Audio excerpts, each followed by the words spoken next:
교인들의 가장 큰 은혜와 명절은 바로 부활절입니다. 우리는 죽음 같지만은 영원히 죽지 않고 사는 것이 부활인 줄로 믿습니다. 저는 오늘 함께 읽었던 본문의 말씀을 통해서 생명과 부활의 신앙이라는 제목으로 은혜 시간 되기를 바랍니다. 한강 다리에서 자살하려는 사람이 다리의 난간에 서 있습니다. 아무리 애를 써도 해결되지 않는 고민을 끌어안고 이제 죽음밖에 선택할 수 없다라고 난간을 붙잡고 누가 밀면 들어갈 수밖에 없고 또 잠깐 내가 뛰어 들어가면 이제 죽구나라는 생각을 하고 있는데 어떤 지나가는 사람이 손을 딱 잡는 거예요. 깜짝 놀랐습니다. 그 깜짝 놀라면서 하는 그 사람의 소리가 뭔지 압니까? 이봐요, 하마터면 죽을 뻔했잖아 하면서 성질을 내더라는 것입니다. 물론 웃으라고 하는 얘기 같지만은 의미가 있는 것입니다. 여러분, 우리는 죽음은 너무나 두려운 것입니다. 죽으려고 결심한 사람도 본능적으로 죽음을 두려워하고 피하게 되어 있는 것입니다. 그래서 하마터면 죽을 뻔했다 화를 내는 거죠. 사람이 극복 못하는 문제 하나가 바로 여러분 죽음입니다. 이 죽음은 어느 누구도 극복 못할 문제입니다. 그래서 죽음은 인간에게 영원한 숙제로 남아있는 것입니다. 기독교는 이런 인생에 해결 못하는 죽음의 문제를 넘어서는 것입니다. 죽음이 뭡니까?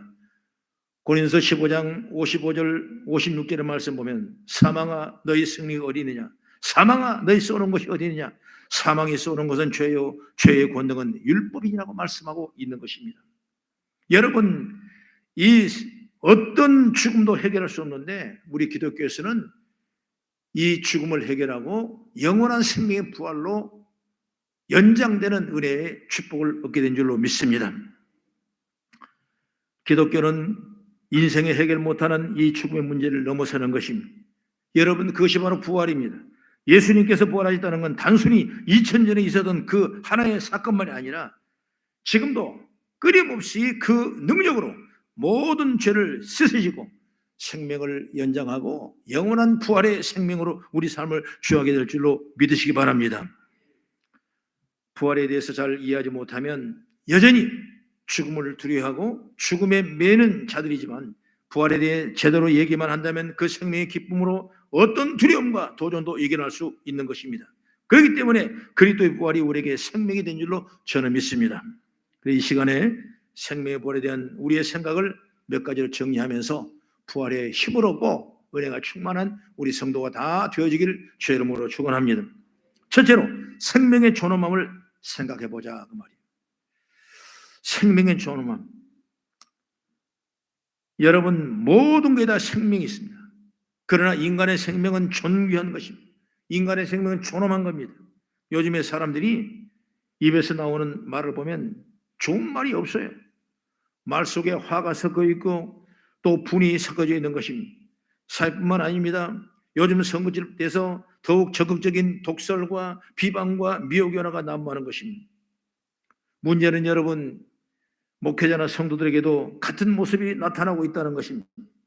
비록 세상 사람들은 화를 내고 분을 내더라도 성도들은 그것을 순화시켜 어찌되었든 세상을 밝게 만들어야 되는데 그런 것입니다. 우리는 이 시간 성도들의 가치와 생각으로 정해볼 필요가 있다고 생각해요. 적어도 여러분, 세상에 사람들에게 빛과 소금이 되려면 세상 사람을 달라야 하는 것입니다. 세상 사람을 살아가는 입술에 살아간다는 역할을 감당할 수 없고 우리에게 말씀해 주고 있습니다. 그러므로 저는 우리 성도들이 생각을 한 가치가 뭐냐, 바로 생명은 존귀한 것이다. 영원한 생명. 그 영원한 생명이냐, 바로 생명과 부활에 대한 가치 정립이 제대로 되어 있지 않으면 우리가 결정을 할 때 그리스도의 빛을 발하는데 부족함이 없을 것입니다. 그러나 생명과 부활에 대해서 분명한 소신이 있지 않으면 세상에 주는 영향을 우리는 묻혀버리는 것입니다. 여러분, 생명은 가장 존귀한 가치를 가지고 있는 살아있다는 것 자체는 그 존엄함이 인정되는 거예요. 비록 그 어떤 사람이 비판받을 만한 삶을 살아도 그 사람의 생명 자체에 대해서 누군가 지배해서는 안 된다고 생각을 하고 있는 것입니다. 그러니 우리는 살아가면서 생명에 대한 인식할 수 있습니다. 그런데 안타까운 것은 이 생명은 생명을 경시하고 있습니다. 회사를 운영하는 사람도 부하나 여러 가지 직원들을 경시하고 있는 것입니다. 다른 사람 일을 맡아서 하든지 어떤 형태로 일을 하든지 생명 관련된 부분에 대해서 다른 무엇보다도 우선적으로 다루는 자세를 가져야 하는데 그런 모습을 볼 수가 있는 것입니다. 우리가 부활을 얘기하는데 이때는 우리가 좀 더 인간의 생명에 대한 가치관을 존중하게 되고 그 생명을 사랑하고 배려하고 섬기고 그리고 나눔에 사랑하는 그런 은총을 입어야 될 줄로 믿습니다. 여러분, 우리는 생명보다 어떤 경제적 이익이나 또는 생명보다 자신의 명예에 더 세우는 경우들이 얼마나 많습니다. 우리나라에도 여러분 일어난 자잘한 사건들이 생명을 경시하는 사건들이 얼마나 많습니다. 기업을 경영하든 아니면 어떤 일을 하든 그 일을 이루는 데 있어서 생명을 존중하는 것에 대해서는 타협의 여지가 없었는 줄로 생각하는 것입니다. 이것이 인간에게서 항상 최선의 가치가 될 줄로 저는 믿습니다. 우리는 여러분 밖에만 나가면 수많은 사람을 만나고 교회에 와서 여러분 서로 모르는 사람을 만나고 서로 가치가 생각이 틀린 사람을 서로 만나는 것입니다. 그럴 때마다 그 사람의 가치를 제대로 인정해주는 우리의 삶이 바로 진정한 부활이라고 생각이 되는 것입니다. 우리는 너무 쉽게 사람을 판단하고 그 판단에 따라 사람을 무시하는 경우도 많습니다. 이런 일이 모두 생명 경시사단과 연결된다고 저는 생각을 하고 있는 것입니다. 다른 사람의 인격을 무시하건 언어나 행동을 했다면 그게 바로 하나님을 만드신 생명을 가볍게 여긴 것과 똑같은 이치가 되는 것입니다. 나도 모르는 사이에 다른 사람의 영혼을 아프게 하는 경우가 있다고 다른 사람의 인격을 신중하게 생각하지 않으면 함부로 내뱉는 말 한마디 한마디가 때로는 살인보다 더 큰 상처를 줄 수가 있는 것입니다. 그러므로 성도는 이 세상에 사람을 만날 때마다 그 사람의 존재와 가치를 그대로 인정해주는 자세를 갖도록 노력하는 것이 나는 부활신앙이라고 생각합니다. 여러분 이 시간 말씀을 통해서 생명의 존엄을 존귀함을 다시 한번 생각해보는 지혜가 열리기를 축복합니다. 그 다음에 두 번째로 뭐냐? 생명의 영원함이 부활입니다. 생명을 이야기할 때 우리는 부활을 얘기해야 되는 것입니다. 여러분 우리가 살면 성경의 말씀 보면 70이여 강건하면 80이라고 그랬습니다. 물론 요즘 100세, 100세까지 살죠. 그러나 여러분 그 생명은 유한한 것입니다. 그러나 부활의 생명은 영원한 생명인 줄 믿으시기 바랍니다. 그 영원한 생명을 얘기하는 바로 부활이에요. 바로 생명과 부활에 대한 이 가치 정립이 제대로 되어 있으면 사람 판단과 결정을 할 때 그리스도의 빛을 발하는데 부족함이 없을 줄로 생각이 되는 것입니다. 그러나 생명과 부활에 대해서 분명한 소신이 있지 않으면 세상에 주는 영향을 받아서 그 속에 우리는 묻혀버리고 말 것입니다. 여러분 생명은 가장 존귀한 존엄한 가치를 갖는 것입니다. 살아있다는 자체는 그 존엄함이 인정됩니다. 비록 어떤 사람이 비판받을 만한 삶을 살았다 할지라도 그 사람의 생명 자체에 대해서 다른 누군가에 대한 침해에 대해서는 안 된다고 생각이 되는 것입니다. 그러니 오늘 우리는 살아가면서 생명에 대한 존엄성을 한번 인식해 보자고 말이에요. 안타까운 것은 이 세상의 풍조는 생명을 경시할 때가 너무나 많은 것입니다. 그럼 우리는 날마다 정말 그 생명의 가치를 다시 한번 깨달아보는 그런 지혜가 있기를 주의 이름으로 축원합니다. 세상의 사람들은 하나님의 진리를 모릅니다. 그래서 죽음이 모든 걸 끝이라고 생각합니다. 견디기 어려운 일을 만났을 때 자살하는 이유도 여러분 죽음은 끝이라는 생각하기 때문에 자살이라는 거예요. 우리 한국이 자살 1위라죠. 이혼도 1위입니다. 10가정이 결혼했으면 지금 3가정이 이혼하고 있다고 어제 제가 인터넷을 한번 검색해 봤어요. 3분의 1이 이혼하고 있습니다. 여러분 결혼해서 아이를 순산하고 이끄는 것도 너무나 귀할 텐데 여러분 한국의 모습이 너무나 처절한 고통과 아픔으로 내려갈 때가 너무나 많은 것입니다. 그러나 여러분 부활의 신앙은 이 일들을 회복하게 될 줄로 믿습니다. 여러분 우리는 부활의 생명의 가치를 다시 한번 깨닫고 그 생명의 부활이 영원한 부활이라는 사실을 믿기는 지 이름으로 축원드립니다.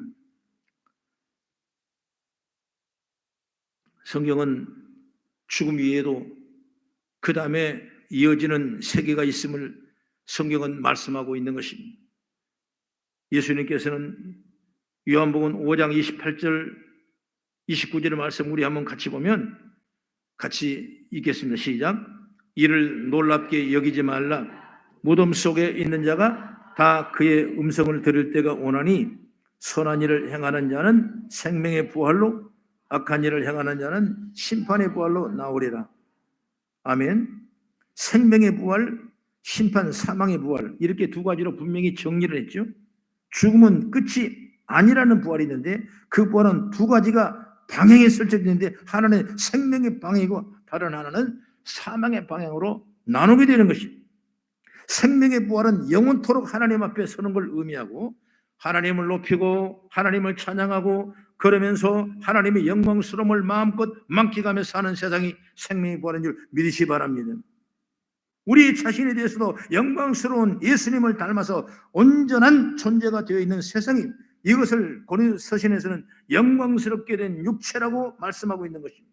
즉 우리도 몸도 온전히 영광스러운 짓는 모습으로 부활한다는 것입니다.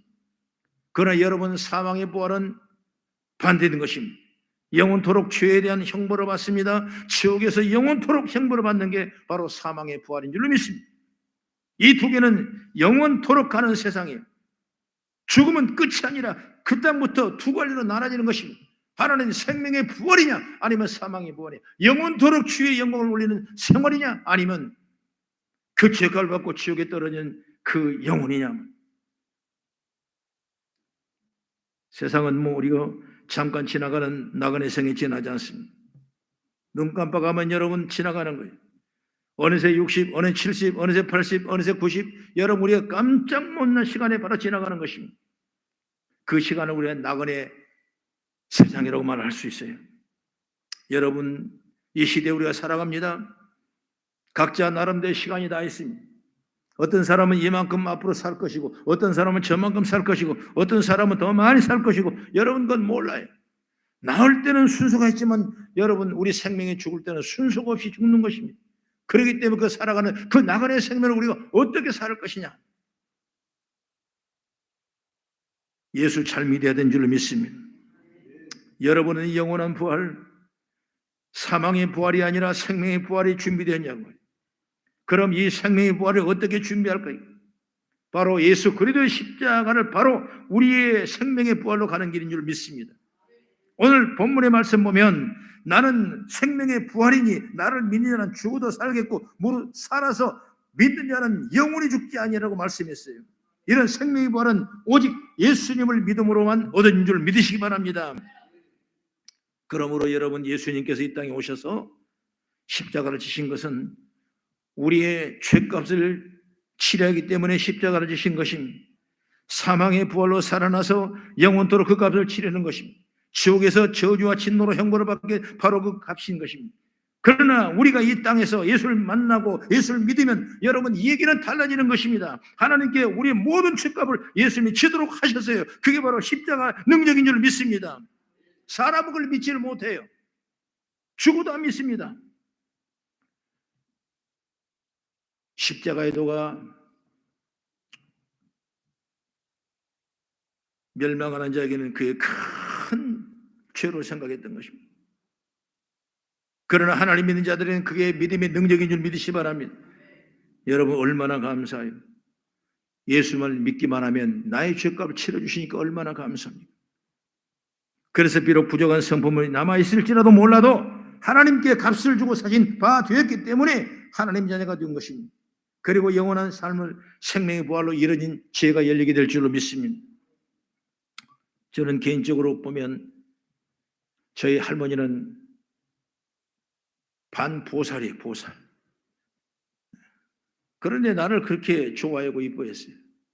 물론 손자들이 많겠지만 그 할머니 나를 너무나 이뻐했습니다. 그래서 방학 때 시골에 내려오면 그 할머니가 얼마나 나를 사랑했는지, 그냥 나온다는 소식만 알고 있으면 주먹만한 고구마도 솥에다 쪄가지고 그걸 호주머니에다 품고 있어가지고 놔줄라 꺼내놓으면 껍데기가 다 벗겨져가지고 저는 그 고구마 못 먹겠더라고요. 그 삶은 그 맛없는 고구마, 껍데기 벗겨진 고구마, 그걸 어떻게 징그러서 먹겠어요. 그래도 할머니는 그렇게 좋아하고 나를 그냥 뭐만 주려고 나는 그래요. 그러면 나는 할머니한테 오실 때 할머니를 사랑하니까 할머니는 해속기가 있어가지고 기침을 많이 하니까 그 사탕, 알사탕, 박하사탕을 사다 줘. 그러면 할머니 그걸 그렇게 좋아가지고 애껴서 못 먹고 농에 넣어놓는답니다. 그럼 어떨 때는 농에 넣어놓은 나프탈린과 사탕을 구별 못 해가지고 그 소독약을 먹고 나서 토하고 그런 얘기를 했던 그런 기억이 나요. 그 할머니가 제 고등학교 때 돌아가셨어요. 그 염을 할 때 보니까 내가 올 때까지 염을 안 했는데 염을 한 거 보니까 그 가슴에 큰 아주 이 파랗게 멍들어 있는 그동안 해속기가 막 기침을 많이 했던 분이라 그런 아픔의 고통을 한번 봤던 걸 기억이 나요. 그리고 수년이 흘렀습니다. 제가 이산 저산 넘어 세상 걸 다 버리고 이제 신학교 가려고 막 내일이면 가방 싸들고 신학교를 다 하려고 그러는데 그날 저녁에 꿈에 딱 나타나. 우리 할머니가 나타났어요. 평생 한 번도 못 보던 할머니가. 밤보살 할머니가 나를 절에 얻고 나가서 절에서 밥을 먹였던 그 할머니가 그 다음에 신학교 가는 나에게 꿈에 나타났어요. 나는 내일부터 신학교 가면 영원한 종이다. 복음을 증거하고 천국을 증거하는 사람이 될 텐데 완전히 인생이 바뀌어지는 겁니다. 완전히 바뀌어지는 겁니다. 그랬을 때 우리 할머니가 꿈에 나타나서 나한테 막 달려오시는 거예요. 하얀 그 약간 검은색 비스듬한 그 치마 저고를 입었는데 막 오시는 거예요.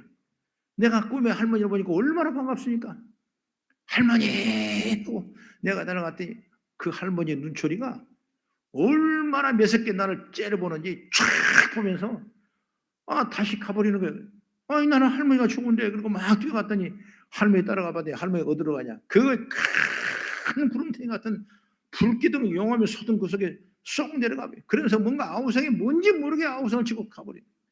그래서 나는 꿈에 깨가지고 이게 무슨 일이냐? 뭐 때문에 할머니가 꿈에 나타나냐? 신학을 가고 그 다음에 여러 가지 영적인 일을 체험하고 나니까 할머니는 지옥과 천국을 분명히 내게 보여주는 모습이었다.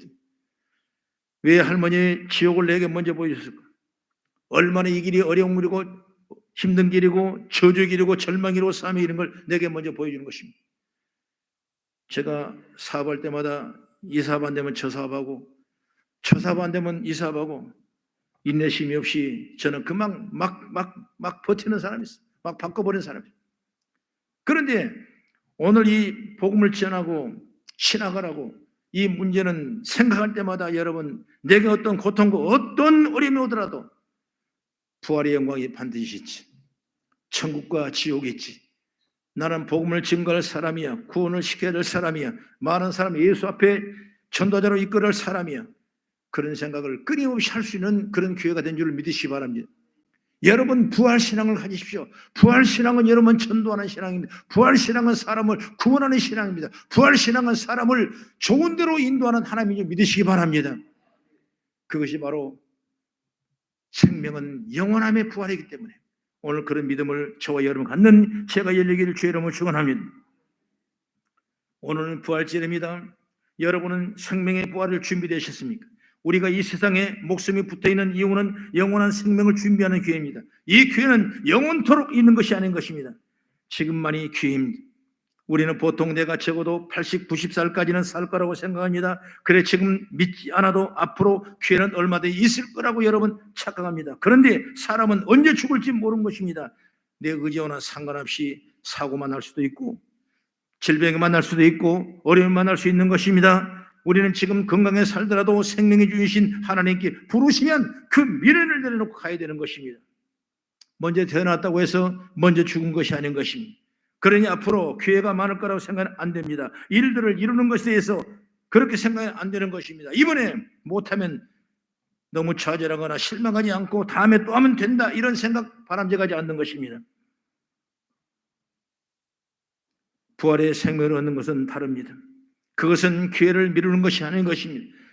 이것은 천천히 얻어도 되는 것이 아닌 것입니다. 자칫 기회를 놓치면 다시 얻지 못할 수 있기 때문에 다른 무엇보다도 먼저 이루어내야 될 축복이 이 부활의 신앙인 줄 믿으시기 바랍니다. 그러니 우리는 지금 바로 예수님의 십자가 믿고 생명의 부활을 얻어야 되는 것입니다.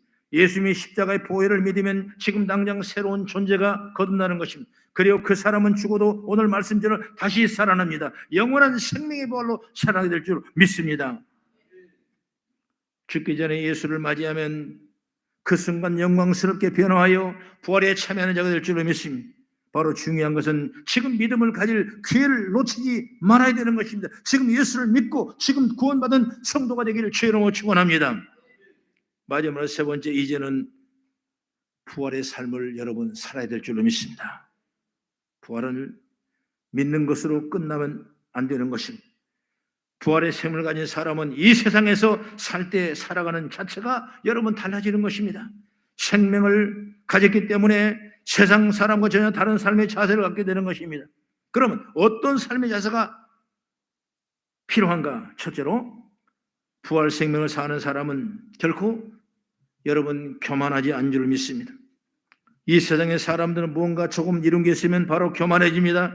어제까지만 해도 손바닥 비비면서 살던 사람이 갑자기 자신의 위치가 높아지고 돈이 벌어지면 그다음 사람을 압제하면서 살려고 하는 것입니다. 그렇게 되는 이유는 부활의 생명을 알지 못하기 때문에 나는 그렇다고 생각하는 거예요.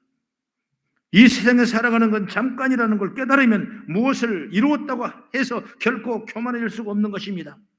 앞으로 살아가야 할 게, 그리고 감당해 나갈 게 더 많기 때문에 그저 오늘 감당할 수 있는 힘을 주신 하나님 감사하면서 겸손하게 살아가는 제가 부활신앙인 줄 저는 믿습니다. 누가복음 12장 이하의 말씀 보면 어리석은 부자 얘기가 나오죠. 이 사람은 소출이 많아 안락하며 먹기를 힘쓰며 즐기며 살아가는 사람, 이 한 사람이 나옵니다. 그러나 그의 단점이 뭐냐? 하나님을 보지 못했습니다.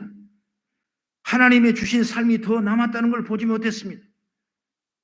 이 사람의 생각이 된 건 고작 먹고 마시고 자고 즐기자 하는 것이었습니다.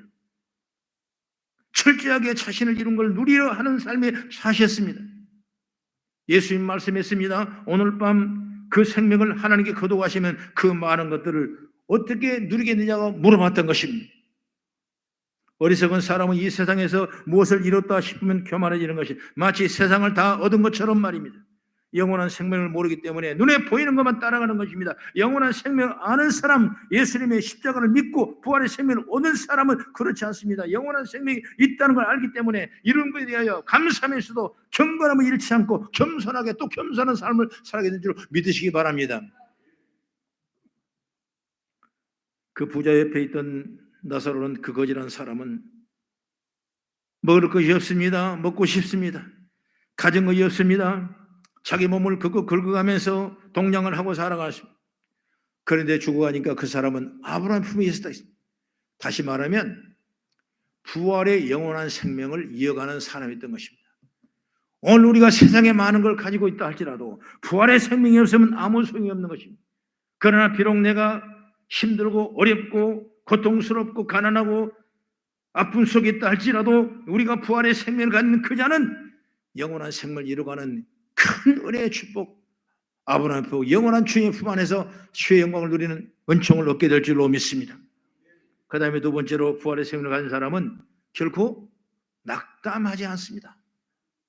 세상 사람은 작은 시련마도 쓰러집니다. 낙담합니다. 왜 나만 그러냐고 여러분 한탄하고 주저앉고 있습니다. 나 혼자 그 모든 고난을 다 받은 것처럼 여러분 착각합니다. 다른 사람은 안 그래. 왜 나만, 내 가정만 왜 이러는가? 왜 내 사업만 이러는가? 내 모습 왜 이러는가? 나는 과거는 그랬지 않지 않은가? 그러면서 원망, 불평, 낙심, 좌절을 하고 있는 사람이 얼마나 많습니다. 그러나 여러분, 부활의 생명을 가진 사람은 그렇지 않습니다. 누구라 살다 보면 어려움을 여러분 겪고 있지 않습니까? 누구나 살다 보면 어려움만 아니라 육신의 고통과 질고도 올 수가 있는 것입니다. 결코 여러분 혼자 당하는 어려움이 아닌 것입니다. 그러나 영원한 부활의 생명을 모르기 때문에 지금 마치 실패가 인생의 전부인 양 착각하며 좌절에 빠지는 사람이 있다 이것입니다. 부활의 신을 가진 사람은 절대로 여러분 낙심하고 낙담하지 않습니다. 누구라도 어려움을 겪는 것을 잘 압니다. 뿐만 아니라 지금 끝이 아니란 것도 여러분 잘 아는 것입니다. 여전히 살아가야 할 부분이 있고, 그리고 결국 영원한 생명을 부활로 이어갈 것을 잘 알기 때문에 지금 여기에 맞는 잠깐의 실패는 그저 지나가는 하나의 점이라는 걸 깨닫게 되는 것입니다. 그러니 여러분 힘들다가도 우리는 결코 저주를 속에 빠져 있지는 않은 줄 믿으시기 바랍니다. 여러분 그 생각할 때 얼마나 감사합니다. 여러분 견뎌봐도 부족합니다. 서로 비교해도 부족합니다. 여러분 낙심과 절망과 어려움의 부족함에 철저히 발 수밖에 없는 것입니다.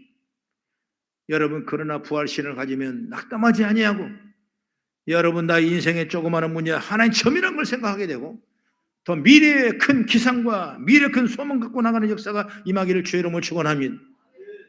오늘 부활절, 매년 오는 이 부활절 같지만은 다시 한번 영적으로 여러분 부활절을 생각해 보십시오. 그래, 나에 대한 어려움, 나에 대한 죄값, 나에 대한 힘든, 나에 대한 낙심과 나에 대한 온갖 질병, 온갖 어려움, 모든 질고들을 여러분 이번 부활절을 맞이하여 예수님을 깨끗하게 소멸하게 하시고 새로운 소문을 가는 은혜와 능력을 여러분 얻기를 주의 이름으로 축원합니다. 여러분 하나님은 살아계시죠. 할렐루야. 분명히 말씀하지만 우리는 두 가지 부활이 있습니다. 하나는 영원한 생명의 부활이 있고 영원한 죄의 삭슬 사망의 부활이 있는 것입니다. 여러분 이 시간인 때를 놓치지 말고 다시금 줄을 붙잡고 예수 안에 큰 거듭나고 하나님의 영광이 들어가는 우리의 심령을 통해 한나라를 개척해 나가는 은혜의 은총이 있기를 주의 이름으로 축원합니다. 사랑하는 여러분, 오늘은 부활절입니다. 우리는 이 부활절의 생명과 부활을 제대로 알아야 됩니다. 그래야 참된 성도가 되는 것입니다. 이 땅에서 어느 누구도 만나든지 그 사람을 존중하고 인정할 인자가 되기를 바랍니다.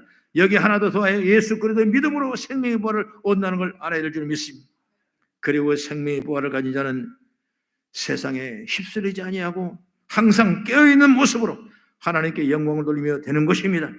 우리의 삶의 생명의 부활이 풍성한 은혜가 있기를 주의 이름으로 축원합니다. 기도하겠습니다.